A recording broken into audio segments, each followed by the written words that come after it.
High আসসালামু আলাইকুম। নতুন একটা মিনি ব্লগে সকলকে স্বাগত জানাচ্ছি। আজকে যাচ্ছি বাইরে, বাড়ি থেকে বেশ কয়েকদিন আসা হয়ে গেল, এর মধ্যে একদিনও বাইরে যাইনি। তাই আজকে বাইরে যাচ্ছি, কিছু টুকটাক খাওয়া দাওয়া করবো আর একটু বাতাস খাবো।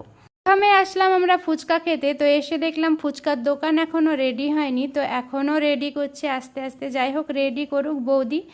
আর রেডি করা হয়ে গেলেই প্রথম কিন্তু আমরাই ফুচকা খাচ্ছি এখানে।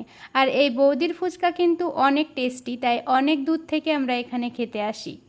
ফুচকা খাওয়া শেষ হতে না হতেই চললাম বাহন নিয়ে বেরিয়ে আবারও গঙ্গার ধার ধরে আমরা চা খেতে যাব। আমি চা খাবো না, বরমশাই চা খাবে আর আমি এখানে ওয়েট করব। যাই হোক, আমি বসে ওয়েট করি, সে চাটা খাক, তারপর আবারও আমরা যাব অন্য কোনো গন্তব্যে। চা খাওয়া শেষ হতে বেরিয়ে পড়েছি লস্যির উদ্দেশ্যে, বিহারি লস্যি নামে লস্যি খেতে। যাই হোক, অনেক ভিড় থাকার কারণে ওই লস্যিটা আর খাইনি, মোহনমলের কাছে এই লস্যিটাই আমরা খেয়েছি। লস্যি কে কে পছন্দ করো